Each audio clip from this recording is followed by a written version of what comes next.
Welcome to Compelling Topics, the only channel dedicated to the perspective of leading researchers from the Italian independent scene.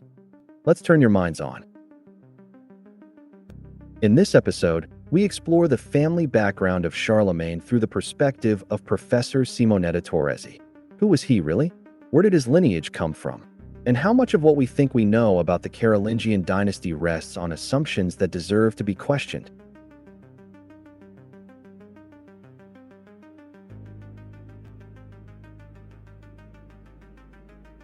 Now, regarding who Charlemagne was, we said last time that he was the son of Pepin the Short. Christina asked me why he wanted to become king, and I answered that it was because he descended from a Roman emperor. I also said that the cenotaph of that Roman emperor is in the courtyard of the town hall of Macerata. As I mentioned before, here in the Marche region, many emperors either originated from here or lived here. I gave the example of the Claudii, who lived in Pesaro. In fact, in the province of Pesaro, in Cardicito, enormous gilded bronze statues were found, statues representing Livia and her family. They are extraordinary examples. These statues were long contested. Ancona wanted them, but today they can be seen in the Museum of Pergola because Cardicito is near Pergola. Anyone can go and see them. They are monumental, of incredible elegance, entirely in gilded bronze.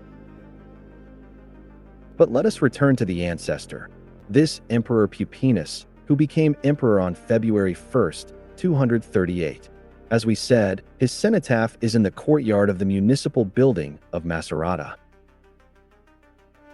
Pupinus became emperor on February 1st, 238, and before that he had been governor of Germania.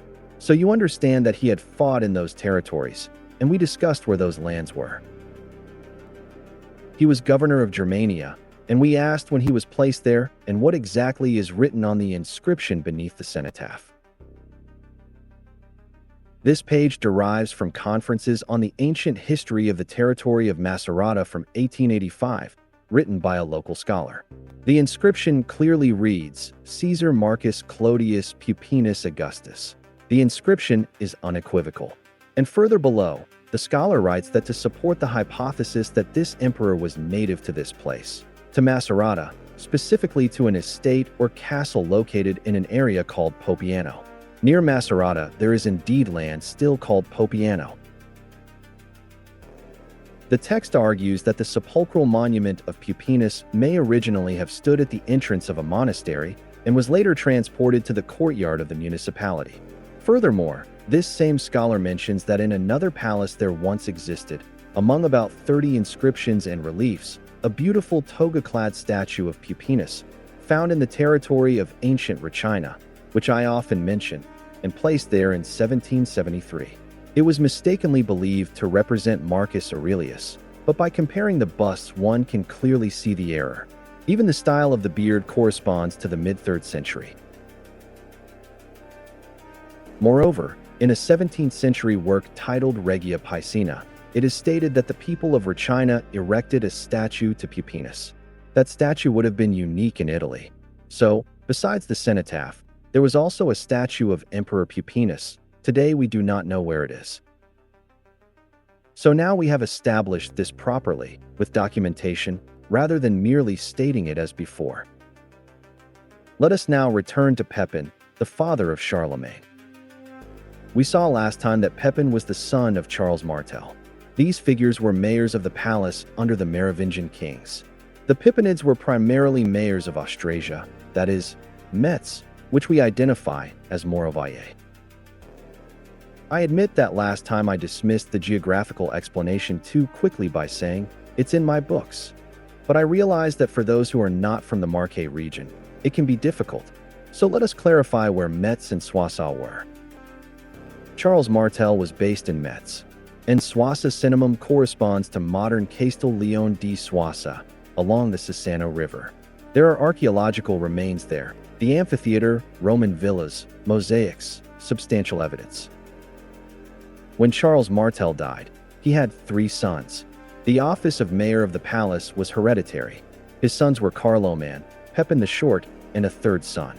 The first 2 fought the youngest for power, because the first two were sons of Rotrud of Trier, while the youngest was born from another wife. Charles Martel had intended the first two to become mayors. Carloman received Austrasia, Metz, Montpellier. Pepin received Neustria, Burgundy, and Provence.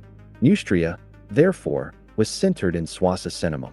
Austrasia was considered more important. Neustria literally means new territories.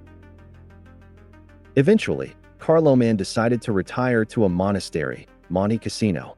Of all the monasteries in France, he went to Cassino. He left his son Drogo under the guardianship of his brother Pepin. But as soon as Carloman withdrew, Pepin acted against his nephew. In 751, Pepin sent the famous letter asking who should rule, the one who effectively exercises power or the king in name. The Pope answered, the one who effectively exercises power. Carloman, though in Monte Cassino, became concerned. In 753, the abbot of Cassino allowed him to travel to France to mediate. Perhaps the abbot hoped he would reclaim his kingdom for his son. Notice already the difference between the Pope and the abbot of Cassino. Carloman arrived in Vienne. Sources diverge. Some say Pepin's wife Bertrada helped him when he fell ill. Others say she had him killed there. We do not know. But in 753, Carloman died, and Pepin was subsequently crowned king. Now let us examine geography again. If Metz and Soissons are not where historians place them, then Vienne cannot be where they say it is either. Vienne was located between Saint-Elpidio-Amer and Porto-Saint-Elpidio, in today's province of Fermo. There is a local area there still called Vienne. One of the most important bishops of Vienne was Saint Justus. Adjacent to Saint-Elpidio is Monte San Giusto. We are told that the town was renamed after Bishop Justus of Vienne passed through. But is it credible that a French bishop simply passed through and the town changed its name? More likely, he was born there and later became Bishop of Vienne, as often happens in the Marche region, where towns take the names of figures born there. So for now we note, near Saint-Elpidio there is a locality called Vienne. The most famous bishop of Vienne was Justus, and adjacent to Saint-Elpidio is Monte San Giusto. Draw your own conclusions. Carloman died there, while heading toward Metz, Montpellier, which lies just north. He was killed before arriving. Pepin then took power and became king of the Franks. Interestingly, he first had himself crowned in Soissons, then in Metz, never in Paris. Pepin was married to Bertrada, daughter of the Count of Leon. But this marriage was peculiar. According to historian Alessandro Barbero, when Charlemagne was born, Bertrada was not yet publicly married to Pepin. They were united by a private contract known as Friedeli. Only later did she become his lawful wife. Thus Charlemagne, though the firstborn, was born before a public marriage. When Carloman, named after Pepin's brother, was born, the marriage was formalized. Barbero explains that a Friedeli was a private, provisional union, often between individuals of unequal social rank. The church considered such wives little better than concubines. So Barbero implies that Bertrada was effectively a concubine. Yet elsewhere he writes that she belonged to a powerful Austrasian family of great landowners, long allied with the Pippinites. Would the Count of Leon have allowed his daughter to become a mere concubine? Something does not add up. And where was Leon? If we look carefully, Castel Leon de Soissons corresponds to Leon. Documents also describe Bertrada as a Hungarian princess. Modern historians reject this because Hungary does not appear on their maps of Austrasia and Neustria. But if we look north of Castel Leon de Soissons, there is a place called Serra Ungarina. The toponym Hungary exists there. So in that area we have Leon, Soissons, Hungary, Metz, and Vienne. Now, if Charlemagne's status as firstborn was supposedly irrelevant, why did Pepin assign Austrasia to Carloman and Neustria to Charles? Austrasia had traditionally gone to the firstborn because it was more important. Charles Martel had done the same with his sons. So perhaps the matter was not secondary at all. When Pepin died, Carloman fought to take Austrasia. Later we will see how he died. Remember that in 763 King Desiderius of the Lombards was in Metz, Moravia, according to a document found there. We said previously that Carloman's wife Gerberga was the daughter of King Desiderius. This was stated in historical manuals until a certain period, after which it was claimed she was a Frankish princess. Yet there is not a single document explaining who she really was. Gerberga went to Desiderius. Desiderius attempted to restore power to her sons. Another daughter of Desiderius, Liutberga, was married to Tassilo of Bavaria. Gerberga appears alongside Adelchis, another son of Desiderius, in Verona before he fled to the Eastern Empire. The Franks were clearly pursuing a policy of intermarriage with the Lombards. Carloman married Gerberga. Charlemagne was later made to marry a daughter of Desiderius. Even Charlemagne's sister Gisela was betrothed to Adelchis. Why such tight alliances? Perhaps because the Lombards and Franks occupied the same territories. Remarkably, the Lombards divided their Italian territories into Austrasia, Neustria, and Tuscia, and Austrasia and Neustria correspond to the same names used by the Franks. And yet, strangely enough, the Lombards divided their Italian territories into Austrasia, Neustria, and Tuscia. Tuscia, however, the Franks did not possess. So if the two ruling houses insisted on the same territorial framework, then it seems obvious that they pursued a policy of intermarriage in order to keep everything within the same territorial system. You may remember that I told you that Carloman had received from his father Pepin the kingdom of Austrasia, and Metz was the capital of Austrasia. And according to this reconstruction, Metz corresponds to Moravia. And in 763, we find Desiderius there. What was he doing there? Well, the marriage between Carloman and Gerberga, according to many historians, since we do not have an exact year, took place around 769, some say 765. So what was Desiderius doing there in 763? You must understand that marriage at that time consisted of three stages.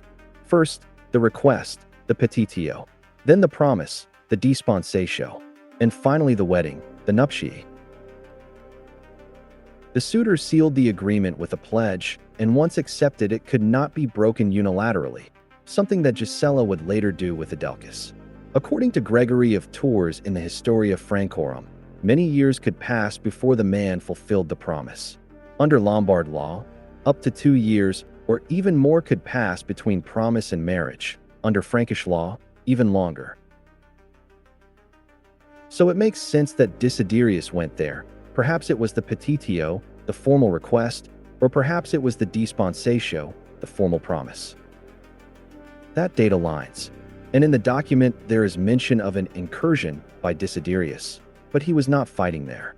So he went for this reason, for this marriage contract. We even have the years recorded. So we have spoken of Pepin, of Pupinus, of Charlemagne, of Carloman. And when Carloman died, officially, he died of illness.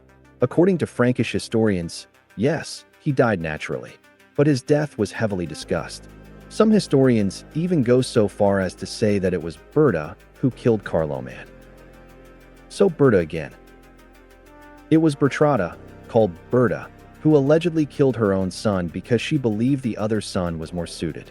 Or perhaps because political strategy had changed. Because Charlemagne later repudiated his Lombard wife to marry a Frankish woman. And perhaps Carloman did not want to repudiate Gerberga, since he already had children with her. So with the shift in Frankish policy, perhaps it was deemed convenient to remove him. They were very elegant. They eliminated one another. But the Merovingians did the same. It was not only the Carolingians. And we call them Carolingians, but we have said they were called Pipinids. And even more interestingly, Pupini, because they derived from Pupinus. And let me make a small digression. In Sicily, what are those performers called who narrate the deeds of Orlando and the Paladins? They are called Pupi. Why are they called Pupi? Because they recount the deeds of the Pupini. Over time, Pupini became Pupi. Even in Macerata, The mechanical figures that move at certain hours are called pupae, and many words derive from this root. Pupa, meaning doll, pipinara, meaning a noisy group of children. These are terms that derive from the Pepini or the Pepinids. Just think how much of that era remains in our everyday speech. And this is something known here in the Marche, but not elsewhere. It is somewhat known because I give many conferences, but it is not a joke. We have the references. We have the documentation. And having the references, we can say that Charlemagne, the so-called father of Europe, could today be considered Italian. And that changes everything. For now, it is mostly the people of the Marche who defend this thesis. But if Italians realized this, they would all react, because 1,000 years of history have been removed and relocated somewhere else where, in reality, there is nothing. For example, Carloman, the brother of Charlemagne, was first buried in Reims, then moved near Paris. They say, there is the tomb. Yes, there is a tomb. There is the statue. Yes, there is a statue. But the statue dates to 1848. Inside the tomb, there is no one. And it is not only Carloman. Pepin the Short, also said to be buried there, is not there. None of them are there. The Church of the French Kings, where all the royal tombs are located, they are all empty. And this is important. This investigation begins in the Marche, but inevitably extends throughout all of Italy, from the Alps to Sicily. Those statues you see, like the one attributed to Carloman, are 19th century reconstructions. They give the impression of medieval authenticity, but they are empty symbols. Meanwhile, here we have Soissons, Maurevalle, Vienne in the Marche. Yes, there is also a Vienne in France, and the Romans were there. But the original medieval Vienne, the one that matters, is here. In Saint-Elpidio-a-Mer, during excavation for sewage works, they uncovered an enormous ancient port. They closed everything immediately, very quickly, so that nothing more would be discovered. And this is not an isolated case. Someone from the province of Macerata once wrote to me about a scholar who had corresponded with Galileo Galilei. Indeed, Galileo had many relationships in the Marche, starting with Ostilio Ricci, his teacher, who was from Fermo. In Traia, they discovered a gold bracelet weighing nearly 1 kilogram. The Heritage Authority classified it as Etruscan, but could it not be something else? A ceremonial bracelet of 1 kilogram is not something one casually wears. I have not seen it, so I cannot judge, but in Italy, everything becomes Roman or Etruscan. The Etruscans were merchants, it is possible, but everything being labeled Etruscan seems excessive. This is a digression, but important. Because the Carolingians, the Pepinids, the Pepini, when they became kings, they consolidated everything. And Charlemagne in particular did not only wage wars. We will speak of those later. Charlemagne systematized the ecclesiastical scriptures. The organization of church texts was carried out under his authority, not under the popes. In that role, he saw himself as a priest-king. Even if we never say it. He saw himself that way. And perhaps he truly was. This is what we must understand, the relationship between Charlemagne and the Pope. People say it was conflictual. It was not conflictual. It was a relationship of power, both for the kingdom and for the priesthood. And this dynamic continued for centuries between the empire and the papacy. Because for a pope to be validated, he had to be validated by the emperor. Even if he was elected by the people of Rome, or later by the cardinals, he still required imperial approval. And this is rarely emphasized. Without understanding this, we understand nothing. Furthermore, it is not true that monastic orders automatically sided with the Pope simply because they were monastic. They could side with the Pope, they could side with the Emperor, and later, when the kings of France reasserted themselves, they could side with the King of France. Meanwhile, when Charlemagne conquered his brother's lands, Austrasia, he was never in Paris. And this is truly astonishing. He went to Paris as a child when he and his brother were crowned with Pepin the Short. But as king, he never went to Paris. In Barbaro's book on Charlemagne, even though Paris appears on the map, throughout all those pages Barbaro never once actually discusses Paris in relation to Charlemagne's activity. And this is a question a serious historian should ask. Pepin the Short is said to have been buried in the Abbey of Saint Denis, near Paris, where Charlemagne was later placed, and where supposedly all the kings of France were buried. But Pepin was never in Paris. Perhaps they transported him there later. But he was never there in life. Charlemagne was never king in Paris. He was never emperor in Paris, not even after becoming emperor. At a certain point, once crowned emperor, his capital was Aachen. And if we look at where Aachen is officially placed, it is shifted far to the right compared to the supposed center of his kingdom, but is a capital not usually more or less central to its territory. Why Aachen? What was there? Why not Metz, if that was the capital of Austrasia? Why Aachen? These are questions one must ask if one wants to do serious history. It is not the right answers that create history, it is the right questions. So let us begin to ask the right questions, and the right answers will follow. But if we do not ask the right questions, we will never arrive at the correct answers. Another question: so who was in France at that time? The issue is this: the Romans, not Julius Caesar specifically, but the Romans, did at a certain point reach what is now France and Germany. We have archaeological findings that prove it. But when the Western Roman Empire fell, and perhaps even slightly before that, those territories were abandoned. The climate had changed, it had become colder. The imperial structure collapsed. The garrisons were withdrawn. What was the purpose of remaining there? The elites, the wealthy, the educated, those who could write, left. They returned south. The people who remained likely could not write. And if you cannot write, you leave no record. In fact, when they returned north, around the 1400s, they did not encounter great resistance. One of the first queens there, if not the first, was Catherine de' Medici. Yes, the Medici of Florence. But officially, she was also Duchess of Urbino. She complained that up there people did not know how to do anything, that the language was spoken only within walls, that outside there was no shared culture. She brought everything from here, from Italy.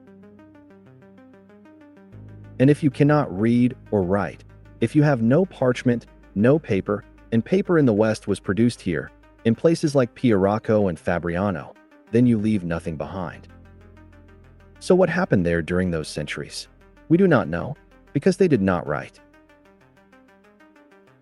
From Charlemagne's hidden roots in the Marche, to the forgotten emperors whose stories echo in local towns, we see that history is never as straightforward as textbooks suggest.